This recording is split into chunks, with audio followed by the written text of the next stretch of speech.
Ooh, Sarah, look at this title. The largest tornado ever recorded before El Reno. How big can it be? How big can it be? I guess we shall see. Say hello to our friends. Hi, guys. Our friends, thank you so much for all the support. We really appreciate that. That's it, Sarah. Ask them for the most important thing. Guys, leave a like, thumbs up. And if they subscribe, You make our day. damn right. Link for the original video below. By the way, nowadays you can also wipe a video. Helps a lot. Please do it. And let's go. What is the secret atmospheric mechanism behind the largest tornadoes ever recorded? How do these rare super tornadoes form? You know what? Tornadoes are scary, but this may sound weird. I would love to see one. Yeah, but I know it's crazy to say this, but it's such a unique event, you know, specific for us. That's It's true, never saw one, right? and I hope never. I hope never, yeah. But I don't know, in a controlled environment, I guess that's impossible with tornadoes. You guys get the point. Average width of a tornado is about 200. So let's have this from the beginning. What is the secret atmospheric mechanism behind the largest tornadoes ever recorded? How do these rare super tornadoes form? The average width of a tornado is about 275 meters or 0.17 miles. That's about 3 city blocks wide. Pretty large, actually. All right. Yeah, it is a lot. Much larger. The 2020 Cookeville, Tennessee EF4, one of the most significant tornadoes in the past 5 years, was double the average tornado size, approaching 500. 500 meters. You know, this word miles, I don't even know what the hell is that. But the meters, yeah. Oh man, 500 meters. Meters or 0.31 miles wide, about 6 city blocks wide. One of last year's worst tornado events, the Greenfield, Iowa EF4, had a peak width of 1,200 meters or about 0.75 miles wide. Damn, but we're just getting started. The 2011 Hackleburg Phil Campbell EF5, one of the strongest tornadoes ever recorded, had a peak width of 2,000 meters or 1.25 miles. That's 2 kilometers. Oh boy. Okay. Now I know that 2 kilometers is 1.25 miles. Good to know. Okay, but that's actually insane, and I cannot even comprehend. It's scary, yeah. Very scary, yeah. Miles wide. The Hackleburg Phil Campbell EF5 is literally one of the largest and most destructive tornadoes ever. An incredibly rare, massive tornado event. But what if I told you that there have been a few tornadoes that were double the size of that tornado? Damn. There is, of course, the 2013 El Reno EF3. That was an insane 4,200 meters wide or 2.6 miles wide. And then there's the often forgotten about, but just as significant, 2004 Hallam, Nebraska F4, which had a peak width of 4,000 meters or 2.5 miles wide. That is absolutely massive. Can you imagine a tornado of this magnitude and size? If I saw this, I thought it is the end of the world or Apocalypse. something. Yeah. Apocalypse time. Oh yeah, my because this can destroy entire city very easy. If it's this big, it's, you know, the destruction will also reflect that. Through downtown Oklahoma City. Insane. Now, the 2013 El Reno, Oklahoma. But sorry, let's go a bit back. The El Reno was the biggest one, right? Yeah. He says the biggest one before El Reno. El Reno is Oklahoma? Am I understanding this correct? Sorry. Event. But what if I told you that there have been a few tornadoes that were double the size of that tornado? Right. There is, of course, the 2013 El Reno EF3. That was an insane 4,200 meters wide or 2.6 miles wide. And then there's the often I don't know. I believe it's Oklahoma. forgotten about, but just as significant, 2004 Hallam, Nebraska F4, which had a peak width of 4,000 meters or 2.5 miles wide. Nebraska, okay. That is absolutely massive. Can you imagine a tornado of this magnitude and size tearing through downtown Oklahoma City? Insane. Now, the 2013 El Reno, Oklahoma tornado may have been the largest in recorded history, but the 2004 Hallam, Nebraska F4 was essentially the same size, only 200 meters in diameter smaller. Okay, but you know what, my friends? Leave us a like if you enjoy this type of content, because we can react to the El Reno one. I guess we are reacting to the biggest one until El Reno in Nebraska. Okay. But I would love to see a video about Me too, yeah. the biggest one, right? So, my friends, leave us a like, please. but it doesn't get hardly the same amount of attention as its slightly bigger brother, El Reno. And this is a shame because the 2004 Hallam F4 is in many ways actually more interesting than the 2013 El Reno tornado. Don't get me wrong, I think the 2013 El Reno EF3 is very intriguing. It's one of the strangest meteorological events ever recorded. But there is a few interesting aspects about the Hallam F4 that make it unique from El Reno. And that's the topic of today's video. What were the unique meteorological conditions that came together to create this massive monster? How did a town directly in its path, Hallam, Nebraska, fare? And why do some meteorologists claim that the Hallam F4 should actually hold the title of largest of all time instead of El Reno? That is what we'll be discussing in today's video. During the early morning of May 22nd, 2004, the central U.S. plains, especially Kansas and Nebraska, were incredibly humid. Winds from the southeast were bringing in lots of moisture from the Gulf of Mexico. While there were winds coming in from the southeast, there were also cooler, upper-level winds coming in from the southwest. A low-pressure region was gradually getting stronger in northwest Kansas. Due to its limited eastward movement, southern Nebraska and northern Kansas would remain an ideal area for supercell and tornado development. The people down at the National Weather Service Storm Prediction Center saw the potential for a large tornado outbreak and began issuing warnings several days in advance. On the morning of the tornado itself, the Storm Prediction Center issued an outlook showing eastern Nebraska and western Iowa as a level 3 out of 5 moderate risk for severe weather. But a 3 out of 5 is already very problematic from what I understand. In America, they have even, I believe they call tornado season, you know. Okay. I guess a tornado can happen no matter the season, but there is a specific season. time, a specific season there that is more often, Okay.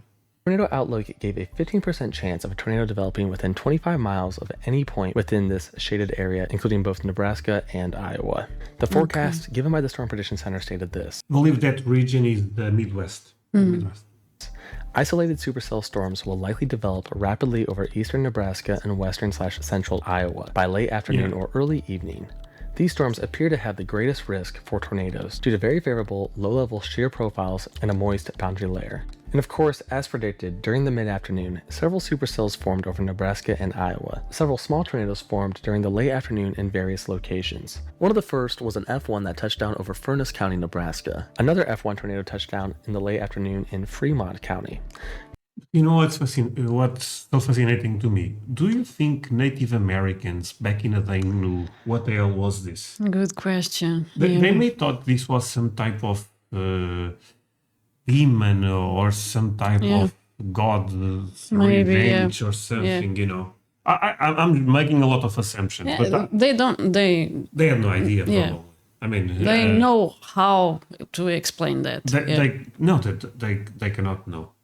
No, right, It is impossible. It is impossible. This tornado traveled along the Platte River and ended up hitting a Walmart around 6 p.m.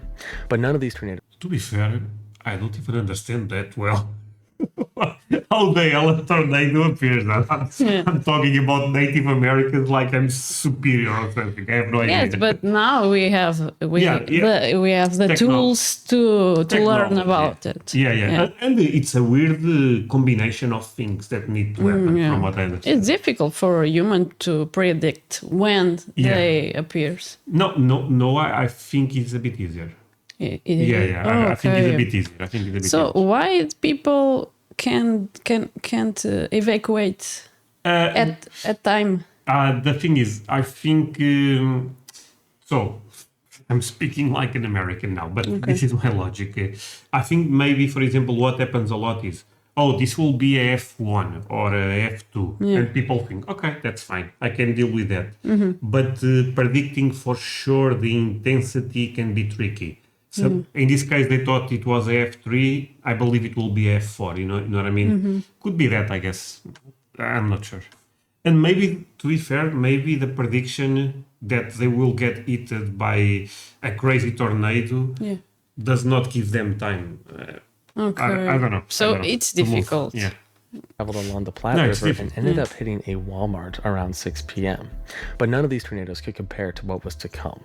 Around 6:45 p.m. in southeast Nebraska, a large cumulonimbus cloud that would eventually create one of the largest tornadoes of all time was rapidly forming. And I mean very rapidly. Southeast Nebraska was primed for supercell development, and a small cumulus rain shower quickly transformed into a large supercell in just 30 minutes. From what I understand so far, it starts smaller and it silently grows. Yeah. Okay. Yeah, I mean, that's scary.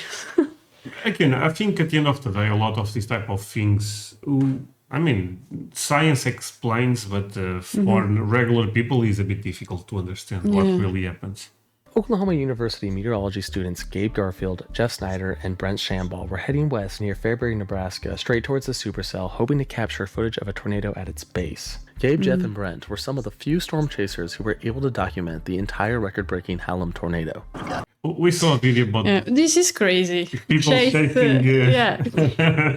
a tornado. Okay. They chase tornadoes, hurricanes, they chase everything, you know. But this is a big thing in America. But people end up explaining us that this is not just for content. They actually can help people to know. How can I say this? They, for example, maybe they can share information with the company that is putting alerts or services. I understand that. Or the government, I guess. So, so they are actually doing, they are helping the community. In a way. Right. Date is May 22nd, 2004, near the town of, I don't know, I can't remember, Fairfield or Fairview, Nebraska. Heading west on 136, went through Beatrice, got a ticket. Gabe, Brent, and Jeff wouldn't have to wait long. The initial phases of a tornado were beginning to form right as they arrived. Spin! Spin? Okay. Holy so cow. it's going fast. Okay. That got its act together and fast. Get your camera, Brent. It's gonna be a pretty get your camera. Get your camera. No, run. The first tornado is not the Hallam tornado itself, but get your car. While it only briefly touched down north of Hebron, received. I mean, this is their job, kind of, you know. Yeah. Oh my God. Okay. They are so brave. The motion of the mesocyclone is absolutely insane, something that the storm chasers take note of. I know! This thing is a beast! The supercell continued to move east, and the OU meteorology students continued chasing it down. Even at the very beginning of its life cycle, these storm chasers could tell this supercell was unique. And it wouldn't take long for another, more significant tornado to form. Around 7 p.m., just north of Alexandria, Nebraska, an F2 rapidly came together. This F2 traveled 8 miles, causing minor damage to several homes. Now, one common theme with many of the tornadoes from this storm is that they were surrounded by loads and loads of dust. You've heard of rain-wrapped tornadoes? Well, many of these tornadoes were dust-wrapped, making them often hard to make out. For example, the OU storm chasers did see the very end of the Alexandria, Nebraska F2, but they really couldn't tell what was going on because of all the dust. Something on the backside of that, oh my gosh, it's a huge tornado, man. I can't tell. It's a huge tornado. Finally, around 7:30 Central Time, the initial formation of the record-breaking Hallam tornado began just west of the town of Dakin. The OU storm chasers were actually in Dakin at the time and were able to capture it on film. At first, it would appear as a beautiful white cone tornado descending from within the wall cloud. Oh man. Very much on the ground. Locations impacted include Dakin, Tobias. I'll tell you it's close, right? I think it's... I know it moves fast. I don't know why I'm explaining this like We are trying to understand. I'm not the expert. I think it's far away, you know. I think they are safe. But I know this moves very fast. So... Situation. Act quickly. It's gonna get big fast. Look at how low the backside of that meso. Yep. Otherwise, go to a small interior room on the lowest floor of the building. Get out of the road. Watch remains in effect until 11. You idiots. It was at this moment that Gabe captured something remarkable on film. So here's the tornado, right? But what is this? Is this also a part of the tornado? Not exactly. This is a rotating... To me, that's them cloud. To be honest. So, what is that? I don't know. wall cloud, aka... Sorry. Is this also a part of the tornado? Not exactly. This is a rotating wall cloud, aka a spinning cloud extending from the base of the supercell itself. Spinning cloud? Okay, that's new to me. When the warm air beneath the supercell rises, it begins to cool, eventually reaching its dew point where it turns into condensation, and then you have a wall cloud. Really, it's a part of the supercell mesocyclone lowering from the cloud base. But just take a look at this tornado and its parent wall cloud. Like, this is crazy. Look how low and prominent this wall cloud is compared to its parent supercell. And look how fast it's spinning. This is not a typical mesocyclonic wall cloud, and all of this may play a key role in massive tornado formation. So what are the key factors behind the development of extremely large tornadoes? Well, there is actually something known as a super tornado, also referred to as a mega wedge. This is its own... Okay. What the hell? This is how I imagine the world ends also. Oh, Jesus. Okay. Class of tornadoes. It's an extremely rare breed of tornadoes that is still a bit perplexing to researchers and meteorologists to this day. Let's go back to the 2013 El Reno tornado, the largest tornado of all time, with a width of 2.6 miles. This tornado has been described as a multi-vortex mesocyclone. It was as if the wall cloud itself reached the ground, and inside this wall cloud mesocyclonic tornado, there were dozens of vortices rotating around each other. Like, check out this video right here. This is video from within the El Reno tornado, and you can tell, like, there are just random vortices all throughout. Another example may be the Birmingham 2011 EF4. Look how close this wall cloud is to actually... Oh my god, that's so big actually. That's scary. Damn, that's actually scary. Oh, I mean, if you live here, I cannot even imagine how you feel watching that. Yeah. Touching the ground. These unique tornadoes have been called ground scrapers. Check out this insane example from Henry Swartz filming a tornado in 2016 in Woodburn, Indiana.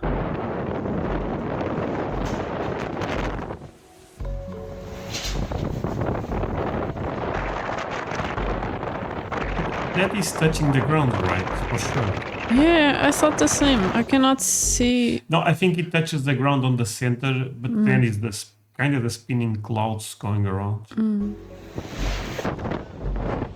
Oh, yeah, that one is touching the ground. I've never been either, but I was coming up that road, and I was like getting to my notch. Yeah. You know what I mean?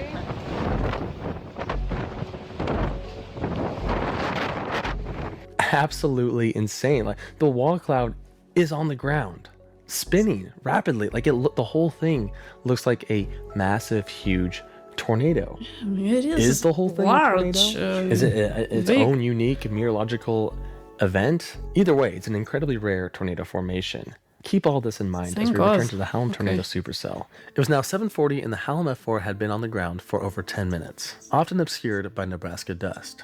As Gabe and his fellow storm chasers followed the storm, the mesocyclone wall cloud does seem to be getting closer and closer to the ground. At this moment, Gabe and the other storm chasers pulled over to the side of the road. They're not exactly sure what they're looking at, but they're filming the entire mesocyclonic wall cloud. At one moment, a tornado appears to form on the left side of the mesocyclone. Rotation. There it is, coming down to the ground on the backside. Come on, let's go a little bit further north and east, man. A few moments later, another stovepipe tornado forms on the right side of the mesocyclone. What a tube! What a tube! It's worth noting that at this time, the National Weather Service stated that the Hallam F4 tornado was over a mile wide. These two tornadoes are clearly not over a mile wide. So what are they? Are they satellite tornadoes? Are they perhaps two inner vortices that are soon going to be engulfed by this entire massive mega wedge? I don't know. Damn, they have to deal with multiple fronts, you know. Yeah. Okay, that's actually, you know, that's scarier than I thought, you know. Okay, I guess this is why this one was so problematic. Right? Gabe and the other OU storm chasers headed east in an attempt to catch up with the tornado, but unfortunately it was getting increasingly further away and darker outside. Around 7:55 near the town of Western, they witnessed, from a distance, the tornado double in size near the towns of Wilbur and Claytonia. And around 8:10, the tornado barely clipped the town of Wilbur. Several homes and buildings were partially destroyed within the town. But thankfully, the main portion of the tornado was still over a rural area. Around this time, the Storm Prediction Center upgraded their convective outlook, now showing a level 4 out of 5 high risk for severe weather. The tornado probability map also increased to a 25% chance of a tornado forming within 25 miles over eastern Nebraska or western Iowa. In fact, in the report they stated, tornado outbreak in progress from eastern Nebraska to central Iowa. The tornado was nearly 2.2 miles wide at this point, already breaking records. As it continued to the northeast, it struck several farmsteads near the town of Claytonia. It was around this moment in the tornado's life cycle when it strengthened from an F2 to a more significant F4. When it moved into northwest Gage County, close to Claytonia, it caused the most... It went from F2 to F4, ended up skipping 3? Okay. intense damage. Numerous farmsteads in the country were devastated by the high-end F4 strength, with the wind speeds exceeding 200 miles per hour. Some estimates were even as high as 250 miles per hour. If this were measured with the modern EF scale, it would be considered an EF5. As the tornado moved into Lancaster County, it maintained its F4 intensity. The tornado would pass just north of Claytonia, but straight ahead was the town of Hallam, and Hallam was directly in its path. Making matters worse, it was getting very dark outside, and the edges of the tornado were getting more and more difficult to distinguish. Even though it was quite dark out, Gabe, Brent, and Jeff did witness the tornado as it was approaching Hallam. But unfortunately, viewing conditions were not ideal, as the tornado was now rain-wrapped. I think there's probably something in the ground over there, but there's no way of telling. Okay. You cannot see them when it's dark, okay.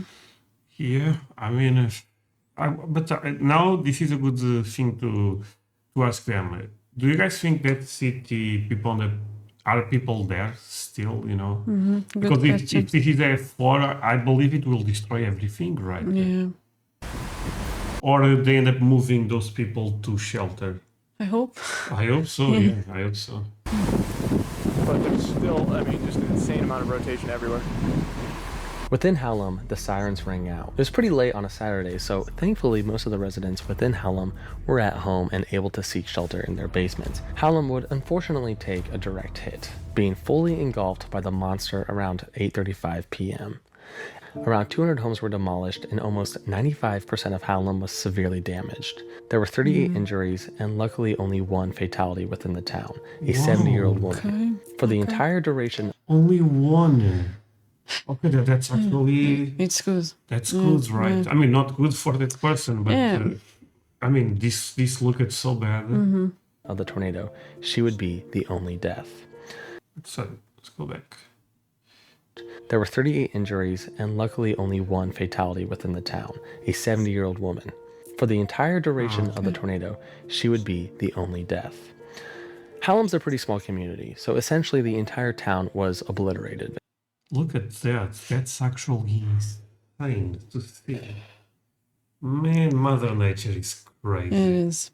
Including a train that was derailed just to the south. After the tornado had passed, many survivors walked out of their basements straight to the outdoors. Their homes were gone. Many of the survivors who were left homeless were taken by a bus to Southwest High School in Lincoln. As the massive tornado left the city of Hallam, it decreased in size significantly to almost a mile wide, so still very large. The small towns of Hickman, Firth, Panama, and Bennett were thankfully not within the path of the tornado.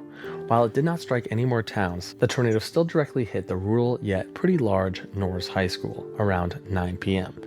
This is, by the way, this is a massive high school, like out in the middle of the country. It is massive, yeah. Anyway, since the school year had ended the day before, on Friday the 21st, the building was mostly deserted when the tornado struck. There was one instructor present, Phil Severson, an 8th grade math teacher who was finishing up his final grades. Severson claimed that he could hear the roar get louder and louder and that the entire building began to shake. His classroom only had minor damage, but the room right next to his had been completely destroyed. The roof had caved in. We got lucky. There were 11 other individuals inside the school at the time who were all able to seek shelter and make it out alive. Okay. Significant damage was done to the school, including the destruction of the football field, the auditorium's roof, and the school bus barn that housed 30 to 40 buses. Like toys, these buses were flung all over the school property. On the roof, some of them were on the track. There were buses everywhere. It would take about... You know what's crazy? I guess we have to say this for we always have new viewers, but a couple of months ago, our city also got affected by not a tornado, but some type of hurricane.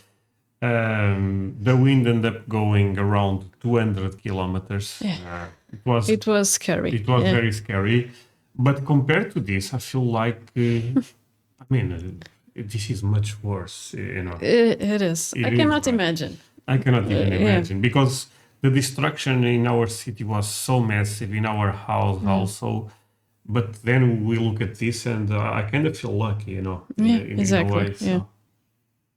About a year to complete all the repairs, and during the 2004 to 2005 school year, the students had to study in a remote location. After heavily damaging the school with F2 strength, the tornado clipped the town of Bennett, Nebraska around 9 p.m. It was near the town of Bennett that the tornado caused F3 damage to a few rural homes. Finally, around 9:10 p.m., the record-breaking tornado dissipated in rural Otto County, Nebraska. Mike Johans, the governor of Nebraska at the time, took a tour of the region just after the event. According to him, the destruction was among the worst Nebraska has ever seen. The National Weather Service estimated peak wind speeds around 250 miles per hour, giving the tornado a high-end F4 rating.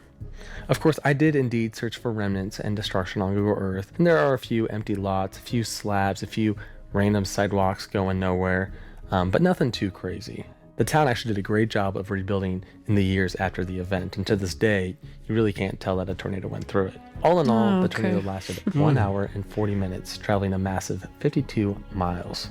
Total damage estimated to be over $160 million in 2004 money, close to $210 million today.